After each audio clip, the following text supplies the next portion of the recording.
যারা এই ঘটনাটি ঘটিয়েছেন এবং যাদেরকে আপনারা গ্রেফতার করেছেন ইতিমধ্যে তাদের পরিচয়টা একটু বলবেন এবং তারা কি আদৌ কোনো বাহিনীর সঙ্গে ইনভলভ কিনা এই বিষয়টা একটু ক্লিয়ার করবেন। আচ্ছা, আমি যে 6 জনকে আমরা ধরতে পেরেছি এর মধ্যে 4 জন যেটা আমরা একেবারে স্পট থেকে ধরেছি, ওনার একজন নাম হচ্ছে ফরাদ বিন মোশাররফ, একজন হচ্ছে ইয়াসিন হাসান, মুবাশশির আহমেদ ও ওয়াকিল মাহমুদ।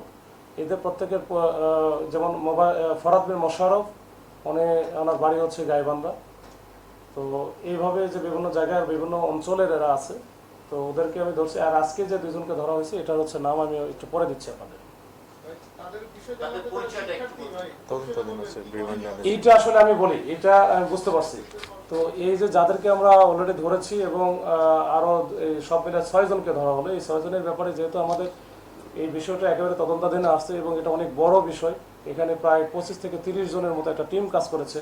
এই পুরা টিমকে কাজ আমি আইনের আওতায় যদি আমি নিয়ে আসতে চাই, সেক্ষেত্রে কিছু একটু ভাই আমাদের এই বিষয়টা আমরা একটু পরে ডিসকাস করতে যাচ্ছি। আপনাদের বলবো রিমান্ডে আজকে আমরা নিয়ে আসতেছি।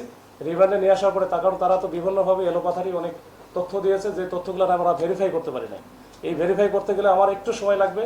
আজকে আমি রিমান্ডে পেলে তাহলে আমি আপনাদের পরবর্তীতে আমাদের সবকিছু আপনাদের জানাবো ইনশাআল্লাহ। আচ্ছা, বিষয়টা নিয়ে আলোচনা হয়েছে এখানে, আমরা এখনো তাদেরকে আসলে কোর্টে পাঠানো হয়েছে, তাদেরকে রিমান্ডে এনে বিস্তারিত তাদের তথ্য এবং পূর্বের যে পরিচয় বিভিন্ন কোনো কিছু থাকলে সেটা আমরা নিশ্চিত হতে পারবো, তারপরে আমরা হয়তো আপনাদের বলতে পারবো।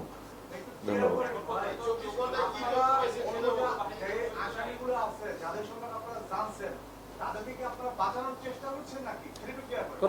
না, এখানে আসলে কোনো অপরাধীকে কোনো রকম ছাড় দেওয়ার কোনো অবকাশ নেই। আমরা তাদেরকে সর্বোচ্চ শাস্তি যেন পাই, আইনের আওতায় যেভাবে আসে সেই চেষ্টায় আমরা করছি। ধন্যবাদ সবাইকে।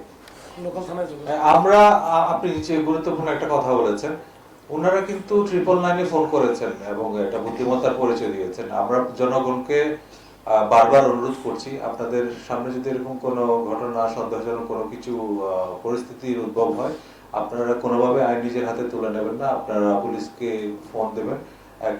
নিকটবর্তী পুলিশ স্টেশনে হলে খুবই ভালো হয়, অথবা 999-এ ফোন দিলে আমরা দ্রুততম সময়ের ভিতরে ব্যবস্থা নিব। ধন্যবাদ সবাই। আসসালামু আলাইকুম।